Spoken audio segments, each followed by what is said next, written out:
We are the Keyboard Samurai, a podcast focused on sharing insights to help those working in cybersecurity companies, be them technology or services. Each session, your host, Will Klusovsky, aka Will Clue, sits down with professionals in our industry to illuminate topics that will help your security biz, team, or self be better. Let's hack into it now. Hey, everybody. Welcome back. Will here as always. Today, I get to bring somebody I've known for quite a while, a buddy of mine, Stas. So I'm excited to, you guys get to basically listen to the BS that we normally would chat about offline anyways. Just going to hit the record button and make this a podcast. So Stas, how about give it the 30 seconds of who you are and why we care? Sounds good. I'm Stas Bojoukha. I'm the CEO and founder of a company called Compile. We're a next-gen GRC platform. My personal background is information security and compliance. I've been in this space for 20 years. I've got everything from a CISSP to certified ethical hacker. I'm also a technical founder. I've been a CISO multiple times, and I live and breathe the security stuff. Live and breathe it. Yes, this is a world we were just talking about before we started recording about how much this is like rinse and repeat, right? So, the whole topic here is, what have you learned as a CEO starting a business? Most of the people listening ideally are working in security, either technical companies like yourselves or services firms or MSPs, things like that. So, what kind of things did you? Let's start with the most obvious. What was the biggest sort of surprise as you created this new product, this new company, and you had to lead it and head it all up? Yeah, for sure. So this all started from consultancy. So after I finished my last gig, I had a couple customers from just through the nature of what we do, reach out to me. I think it was around like the GDPR time. They were struggling with some things here and there. So like helped out with some GDPR things. Eventually got too many customers, couldn't actually support them. And then we were like, do we hire someone or should we just build a product to try and automate as much of this as possible? So that's kind of where this whole thing started. There's been a lot of surprises along the way. They like running your own company is definitely not for everybody. And it's been substantially harder than I thought it was going to be. And, I go into most things being like, yeah, I can I can handle it and I'll figure it out. Yeah, I'll figure it out. But everything from just even registering a business, setting up with taxes and finances and of course I'm like, I can do all that shit on my own. I don't need to hire anyone for that. But yeah, the most challenging part, it's really my role now. I started off with super technical, super in the weeds, helping customers, everything from policy alignment all the way down to actual putting technical controls in place, advising, actually making changes in production environments. It's now I spend most of my time people managing, which I guess is not the most surprising thing to me, but I guess just going back to what I just said, that is not what I had assumed I was going to be doing most of the time. But man, does it take up a lot of time, and is it even a company, I think we're approaching in on 50 people right now, but it's all I do is people management at this point. And yeah, I don't know. It's funny though, because you hear about all of the sort of unicorn companies and all of their CEOs and how they're super technical and they're posting on all of this again stuff that for me especially I'm way past the button pushing phase in my life. But you hear about how smart these people are, and it's well, who's running the company? Or is it just feeding you that information, right? Oh, for sure. And we're even at this moment in time, we don't have a product manager. We're interviewing product managers right now. So if anybody's listening out there that wants a product manager role in the security space, we're hiring in New York. It's a lot of the stuff is still very much focusing on product design and long-term strategy and roadmap. So I still very much enjoy that, but most surprising things, people management. Every state has a different tax code, which is a total pain in the ass. I guess from a VC perspective, if you're gonna raise cash, I guess man, take as much of it as you can possibly get. Don't even worry about the dilution when you're starting out. Take as much as they will give you, because everything takes twice as long. It costs twice as much when you're doing this. That's good. That's good advice, I think, because again, I have that same mentality of, I can figure this out. I can do it. And it's funny because I just did something I won't say what it is, but like I just did something. I just spent some money on something to get myself some help in an area where like I understand this. Like I know Right. how this works and I know how to do this, but it's not going as well as I thought it would. And so I'm like, and I always tell the story of like me and my microwave when it breaks, right? Like, hurt your back and take all day or just pay some guy $150 to get it done. And so I appreciate that. Like from the, like you said, take the money because it's going to take twice as long and maybe you'll figure it out. So I took some of my own advice in that way recently too. The whole sort of, DIY versus buy. For sure. And that, I mean, that I've even applied that to like my own personal life as well, because I was doing the same thing, being like exactly the exact scenario that you just described. I was doing the exact same thing. I guess what are some like positive surprise? Like what's something, I mean, obviously I think, there's obviously a lot of, Yeah. like I love working with people like that's, there's, and being able to help other, like we always say that if I could mentor and if we could make the same amount of money just mentoring people all day, I would do it, but that's not that lucrative. But, maybe what are some of the other positive things that were unknown that maybe you didn't expect? Yeah, I mean, there's been a lot of positives, right? I mean, the most rewarding thing is probably going back to your mentoring comment just a second ago, like watching people, like bringing in people. Like when you're running a startup, you can't afford to like. First off, not a lot of people want to work for a startup. Second off, like getting talent, or like top tier talent is very, very difficult as a startup. So like you have to take risks on certain people and just hoping that they have like the motivation and the drive to be able to deliver. And actually watching those people succeed has been pretty phenomenal. Like I think we have like a 99% retention rate in terms of employees right now, which is awesome.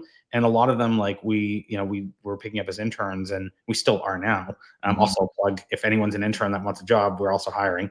But like I think that's been really rewarding. Rewarding. I also think like watching other companies like raise just like a huge amount of money, and then like you see their products or whatever, and like you're just like, what are they spending their money on? But this is going like it is very easy to blow $1 million on 3 developers if you do not have a clear direction and strategy of what you're trying to deliver. Like, Sure. and I can't stress that enough. Like the amount of founders that I have met that are like, we have raised like $10 million and we're still like pre-revenue. So like, so like that, like I'm really happy and thankful for the team that we have, and I feel very supported by them, and like so that's been a real like really like a blessing.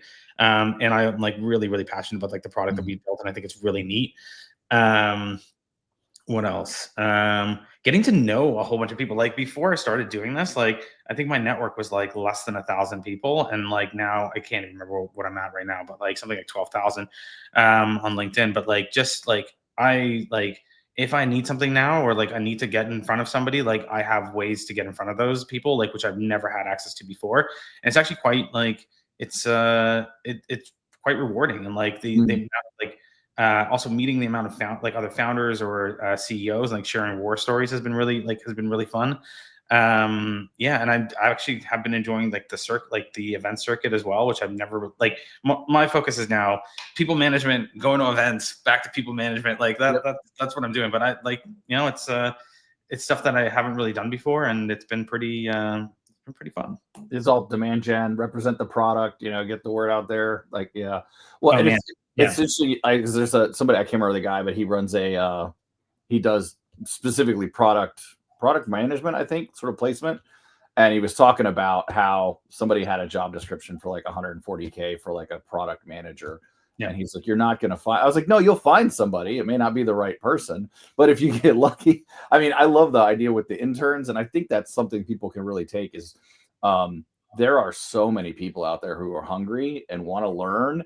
And if you're willing to just invest some time in them, and especially if you've got a good core group of people who can kind of educate and do that, like you can build a team on the cheap, and then everybody can get paid once they learn what's going on, and once you get all the money put in there instead of having to pay 300K for every single person you hire, right? And that's the only way that you're really going to do like that. You're really going to make this successful, because like yeah, like you have to be able to like you have to be like good with people. You have to be able to like read the room and be able to hire smart, maybe not experienced people, and train them up. Also, like we started this company when in like the height of the pandemic, so that was interesting. But we did hire pretty much exclusively in New York, and now we've got a Boston office, so we're hiring there as well. But we are encouraging people to come back into the office, which is probably a bit of a taboo at this point. But when you're running a startup, like you just innovate so much faster. when you're all together. Yeah, so that's interesting. Like, because like somebody who's spent most of my life in consulting, like I've worked for companies that had offices. I've never had to go into the office since, I don't know, the mid 2000s. This has been my office, right? Yeah. Because you just go where the business is. And I'll admit, like if I had to go meet with a CISO or his team, it's way easier to go out on site, be there, spend 4 hours talking to them, or spend the day walking the halls. Like you said, that ideation and that iteration, super important. And I do it today too with clients I have. If I know I've got to sit down and do data flow diagrams for 2 or 3 hours, I'm not doing it on Teams. Like I'm going to go into that office. I'm going to go in there and talk, because they're always going to have to do a graph. So I think it's important for everybody to kind of realize that, yeah, being in office has its benefits, but also like, Stu posted the other day on hiring, like he's 100% remote, all his recruiters. And I was like, recruitment's that one area where I think there'd be no benefit of having anybody in the office. So I think it's role dependent. Like also, I've gone into places where I've been in the office and it hasn't provided me any benefit because the work I'm doing, it's easier to be here and be quiet, right? Oh, for sure. And I would argue like experience levels as well, right? I mean, if you're like working for like a large enterprise and you're a senior, expert in what your field, like in your field, like you don't necessarily need to be in the office. I mean, unless you like the collaboration and hanging out with colleagues, right? But it's also, you don't also have to do 5 days a week either. So yeah, I think that's a good way to do it. It's I've always said, look, do the work you need to do, be where you need to be, right? And as long as your shit gets done and you're in the meetings I need you to be in, then I don't care where you're at. Totally same here. Yeah. Because I mean, I've been in the, probably just like I don't want to say, the distractions that people argue exist at home are at the office too. They're just different. Right? Oh, for sure. For sure. Yeah. Yeah. I mean, for sure. So back on track. Let's think. So like from let's talk product side. Yeah. What you have now what you created originally? Oh no. No. So like we're 4 years old at this point. We're gonna be 5 in November of 25. But I wrote the initial prototype because like I said, we had a bunch of customers couldn't handle the amount of like manual tracking of like risks or policies and things like that. But like wrote the initial prototype. It actually was like really extremely feature rich, but we just couldn't scale it. So we tried to shoehorn it in, and then like we like also finding an engineer that wants to rewrite a product from scratch is incredibly difficult. And so luckily we did, and now he's our VP of engineering. He's awesome. But to find somebody to do that, like we basically gave up on the product after about a year, and then it took us about 23 months to rewrite the core functionality again. And then we went live with the product in October of 22. So we've been live for like a couple of years now. But the ideas are all the same. It's just a different delivery structure. But we always knew that we were going to focus on machine learning and AI. Obviously, what's happened in the past couple of years has really revolutionized that for us. And like what the product is now is just, we've taken full advantage of the AI services, like examples of that, like automated, like risk creation, including mitigation plans. Same thing for like incident response plans, incident tracking, monitoring, mitigation strategies. If there is an incident in the organization, who to report to, when to report to, customer obligations, like all that stuff is now automated on our side. But more like interesting, like we've normalized all of our data from all different integrations. So like we can now do like predictive analysis and being able to correlate data amongst different platforms and give like really unique insights. And like that's the part that's really keeping like me really focused and really interested in that. But like and like I'm foreseeing like already parts of the platform being broken out into separate products at this point. Because that was going to be my exact, is like how much of what do you like, almost everybody I've talked to that's created a product, like they have this vision in their mind for what it is, and then they start using it. And customers go, well, can it do this? And can you do that? And then it becomes this whole everything. So that's what I was going to, how many customers have come to you and asked, hey, can you do this thing instead and create module, whatever for it? Yeah. So we built the platform to be very modular, and that they can actually create their own like their own modules. They can put workflow, task flow management over top of it. It's all drag and drop changeable. But like there's certain things that are just like becoming really popular. Like we rolled out a new feature where like you can upload a policy. So let's like this exact use case is like customer is worried about the EU AI Act, which is about to roll out. They upload the policy. They literally just tag the entire policy with the controls for the EU AI Act. It'll scan their task board and tasks for linked integrations to controls, and then it'll basically tell them like you are currently aligned to like 50% of this, and here's the other 50% that you need to do, and then it'll automatically generate the tasks for you. But the tasks are generated for like this company is a B2B company. They operate in financial services. They're like 50 people. Their revenue is like $10 million, like whatever it is. So the tasks become really relevant. They're not just like some generic bullshit. That's awesome. Because like somebody as a field CISO right now using other tools, it's like there's a standard. Well, okay, I know, like manually putting in, okay, I'm not compliant with this thing. How do I fix it? And getting a bunch of tasks, or having the assessment be way too granular because I'm working with a 1,000-person company and not a 10,000-person company, right? Or I have no compliance requirements. So, like having that flexibility. I didn't mean to get this into a that's like, exactly, hey, it's cool to yeah. That's exactly why we're doing it, right? Because like we're onboarding like customers that are like 200 people, then we're onboarding customers that are 5,000 people, and like their tasks are complete. Like although they follow the same frameworks, their level of like risk, their risk appetite, and like it's just completely different to like what those two companies would be like looking a smaller, but the risk of something. The impact is the same, but the appetite's much larger because of the type of the business. Like, again, one of my clients now is not really dealing with, like if they were to not be working anymore, it would be bad, but it also wasn't, it's not like a huge deal. Like there's still a lot of things, like what they deal with isn't so important that they need to have all of that stuff super redundant and all of that stuff, right? The plans to be able to remediate or, recover a lot less speedy and urgent than somebody who needs to be back up in like 2 hours or something, right? That's exactly what I'm talking about. And like, so you don't like kill yourself with like RTO and RPO requirements for something that are completely irrelevant for a company that doesn't have a product that's high availability. Nice. So what about, let's go back to lessons learned. Well, I guess what would you say?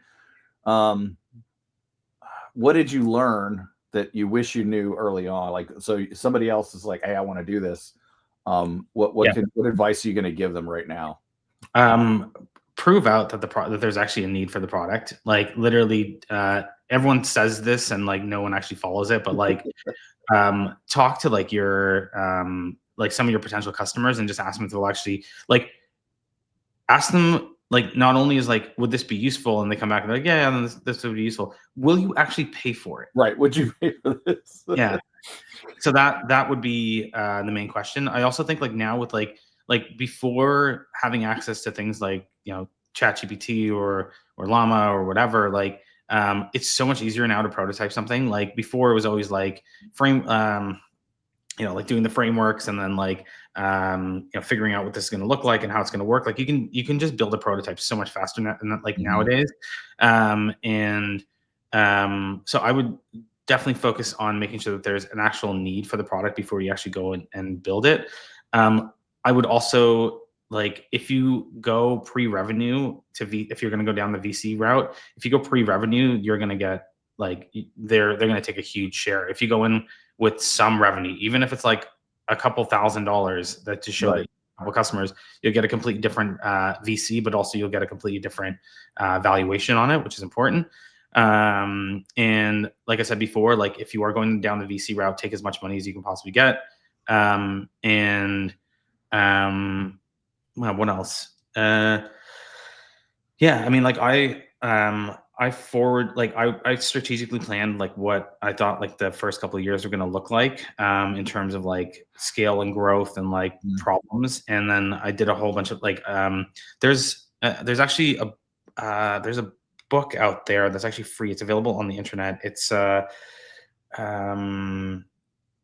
I'll have to post it back into this link, but basically what it is there was a VC that went and just like a really well-known VC that published all of their portfolio companies like success and like what like a company of like 0 to 50 looks like from like a B2B, B2C, SaaS, whatever, and like gives you like a breakdown headcount, like what you should expect in terms of like customer churn, employee retention rates, and it was just really, really useful to me. And I actually only got it like last March, and the name is just escaping me right now, but I'll post it into the link after this. But that was like super useful. Yeah, that sounds amazing. Yeah, because that's great. I think that'd be really useful for everybody to have that, and that makes a lot of sense because it's all those things you don't think about as somebody starting out. So Stas, this is awesome.